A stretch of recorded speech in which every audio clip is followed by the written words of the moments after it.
Do you think online dating is good or bad? I mean, you can't deny how many people have are together now because that existed, right? There's something about there is something amazing about the fact that I could meet someone who goes to a different coffee shop than I do. That's we have a problem. I forget what the term in economics is, but the problem of what's the word when it's lack of information. When this person and this person could be great together, but they're never crossing paths. There is something really sad about that. And what online dating does is it says, you're going to get to meet someone who doesn't go to your coffee shop. Amazing. But now everybody's like,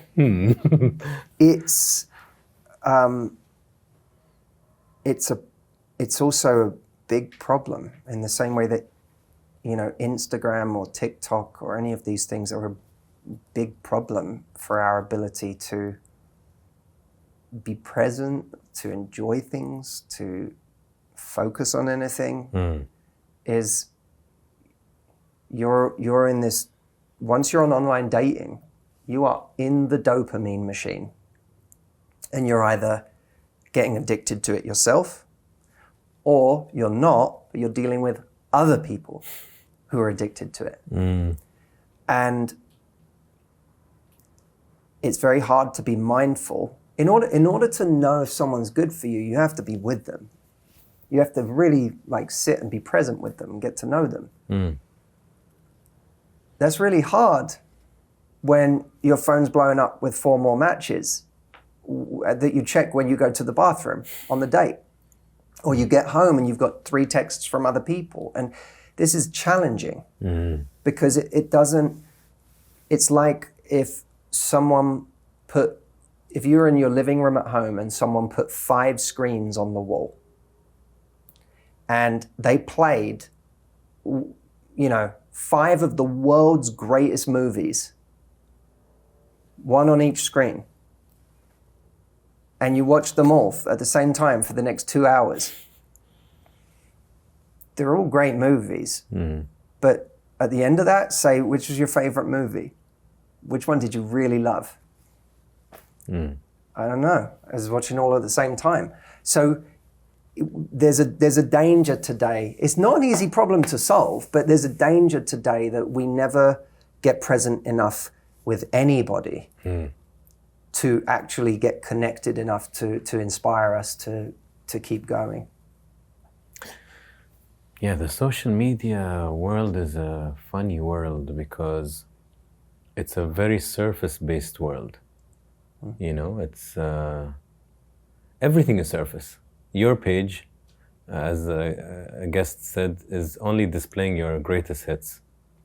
I'm displaying my greatest hits.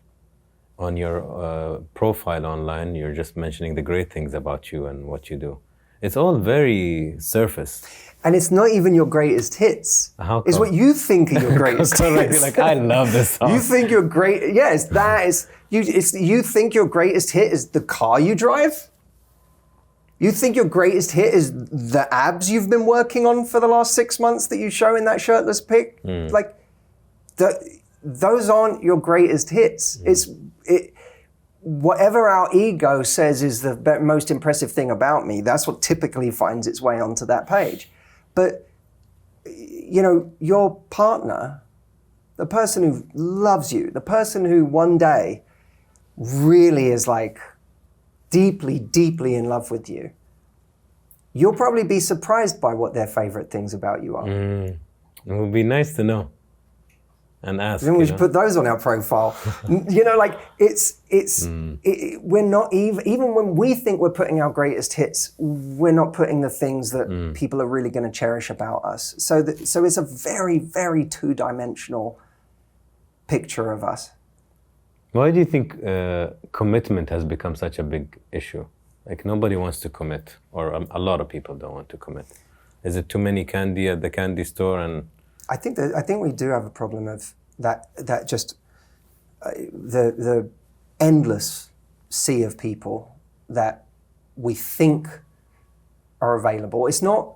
It's more complicated than just people who have lots of options find it hard to commit.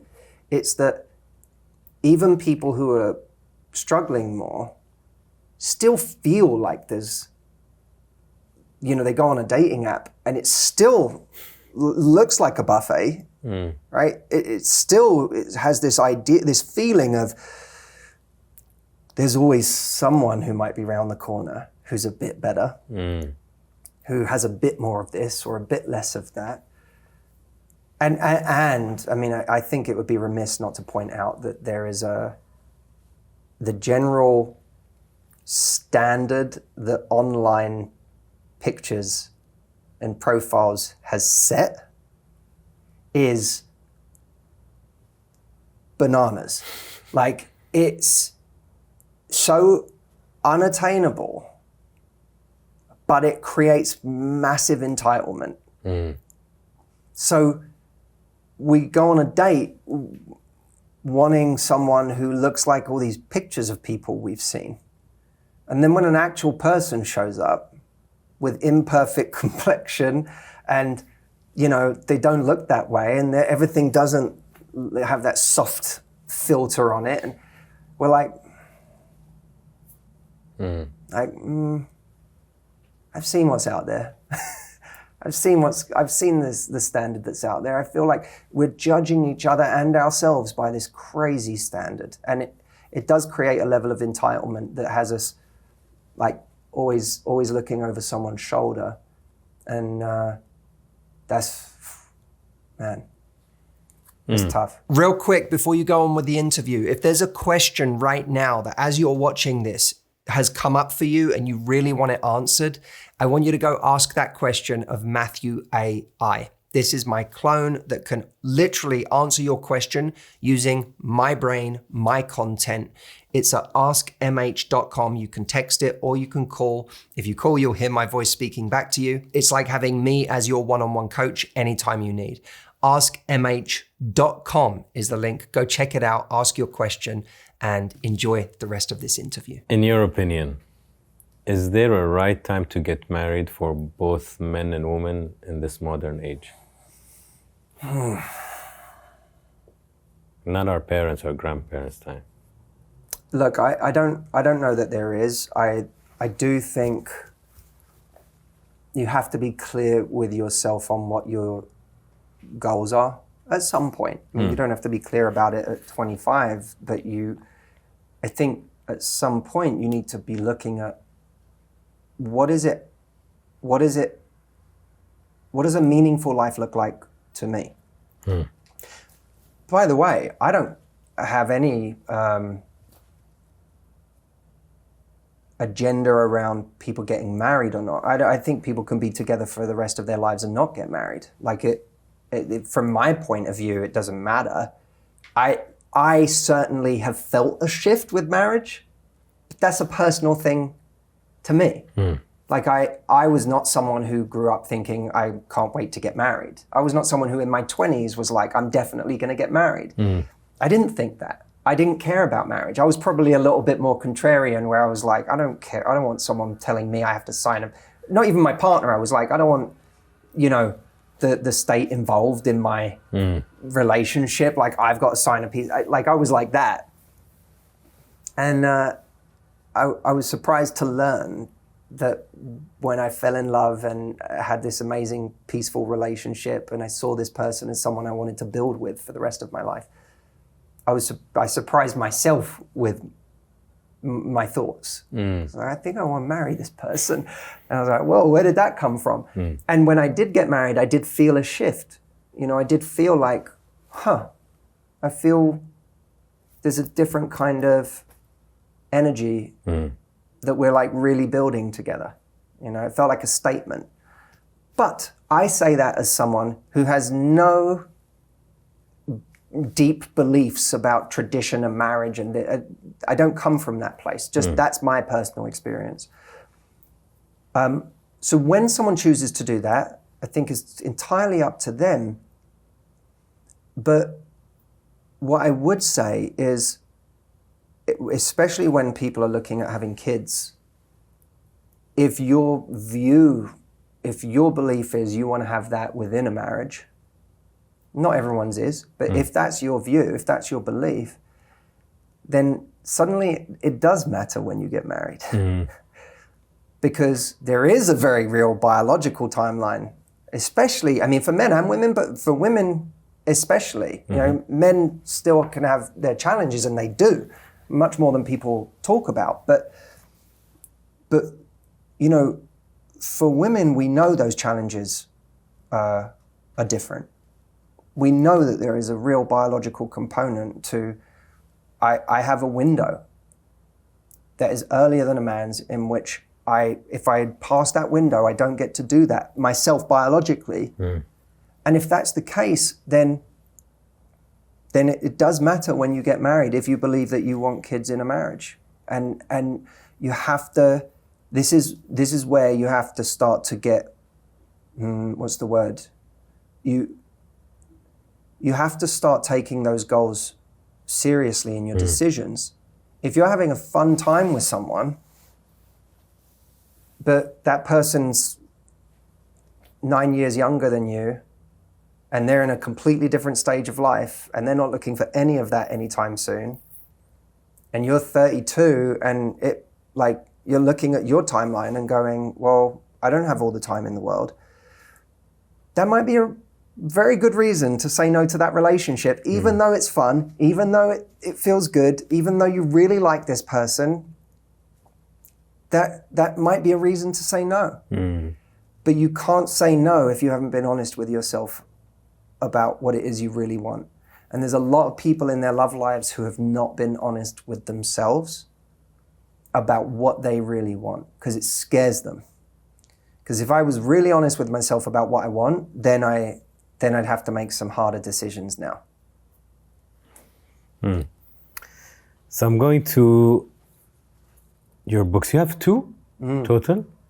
Get the Guy and Love Life? Yeah, Get the Guy came out over 10 years ago now, and that was kind of my take on a very practical approach to going out there and finding love.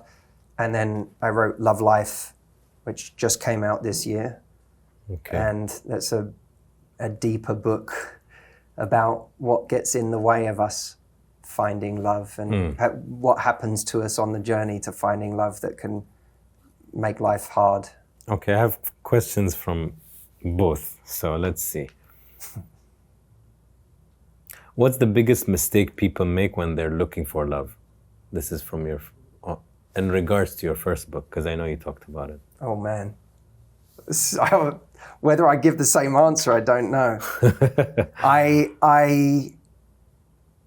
I imagine in that book I probably talked about. No, I'd rather actually get my I like answer now. your modern answer, latest.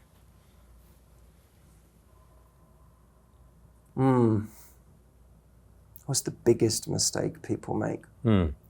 Because people can be love desperate, and when you're love desperate, you're love drunk, you're intoxicated. You think everything is nice, or you cover the flags with flowers. Yeah. I think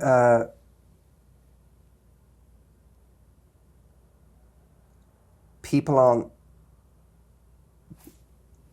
don't date according to what is actually going to make them happy. They date according to what satisfies their ego, or what feels good in the moment, or what is familiar, but they don't listen to the part of themselves that says, this person's not, they don't actually work for you. They don't truly care about you, or they're very selfish. They don't think about you.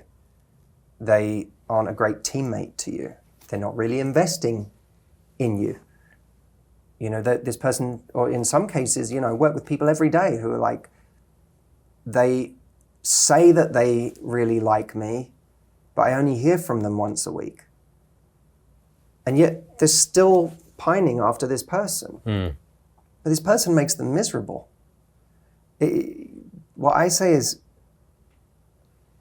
we have to reorient our focus away from how we feel about someone onto how that person makes us feel. Again, reorient. We have to stop asking, how do I feel about this person?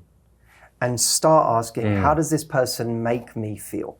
When I say, how do I feel about this person? I go, oh my God, they're so attractive. They're so charismatic. They're so sexy. They have this, they have that. We talk about all of the wonderful things we see in that person. But that person can make you miserable. You can feel anxious all the time. You can never feel good enough. You can feel completely unseen because it's all about them. And there's no space for you. Or they never asked you questions about yourself. So, you know, we date based on how we feel about someone, but not necessarily based on how someone makes us feel. I like that. What else do we have for you, Matthew? What's the biggest misconception women have about men?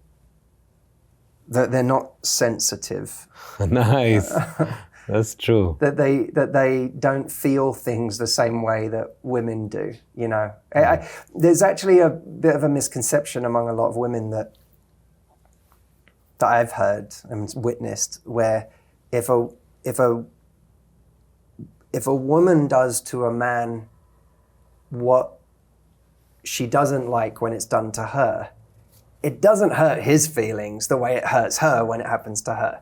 You know, if he just fades, then that's really, really painful. If she just fades, well, he's a guy.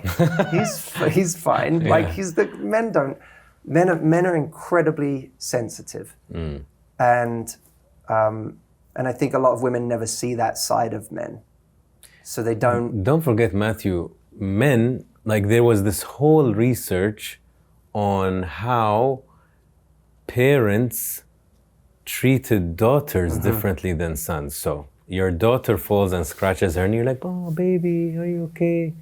The boy comes and they're like, get up, it's fine, you're okay. Yeah. How dismissive. Okay, he's crying. Both human beings were crying because they're in pain. One is dismissed, one is cuddled. So you multiply that by years. As men, a lot of us are not educated or allowed to express, or shamed for expressing. Like, oh, you know, you're a man, shut up. I mean, I remember in my early 20s being heartbroken over something, and a friend of mine at the time, he asked me how I was doing. He didn't mean about the breakup. He just said, like, hey, how you doing? And I was like, I'm really, to be honest with you, I'm like struggling. You know, this ended and I feel rough and whatever. And he just goes, grow up, mate. Exactly. He didn't miss a beat. That was the first thing out of his mouth. That's him saying, I don't want to listen to your vulnerability at all. And I'm not comfortable with my own. Yeah. You know, it's what a lot of people forget is that some men are lucky enough to have very emotionally articulate male friends. And I have surrounded myself with men like that as an adult. I'm sure you have too. Like, I don't have friends who are not emotionally articulate. You know, maybe a couple, but not like people who I'm really close to. Yeah. A lot of men, maybe most men, don't have that. I agree. They don't have men that they can go to. So it's not just that they're not confessing their feelings or their vulnerabilities to women. They're not doing it anywhere. I don't think they even are familiar with that language. Yes. No, I don't think so. Thank you so much for watching the video as always. If you're finishing this video with more questions, which is often the case, you know, you may be thinking of a very specific scenario that you're in right now that you really feel like you want me to weigh in on. I have a way that you can do that right now, literally, where you can get my answer in the next 60 seconds. Go over to askmh.com. because we have a brand new tool called Matthew AI where you can speak your question and you can take as long as you want and give as many details and as much context as you want, and you will hear my voice answering your question. It is extraordinary how sophisticated this is. It's trained on 17 years of my content. So you're not just getting any answer, you're getting my answer to your specific challenge. If you're in pain, especially right now, I promise you that by the end of your conversation with Matthew AI, you are going to feel a lot better than you do right now. So go to askmh.com and you can try it out. You can try it out for free, by the way. So there's no cost just to trying it. And let me know how you get on. I'll see you in the next video. Be well and love life.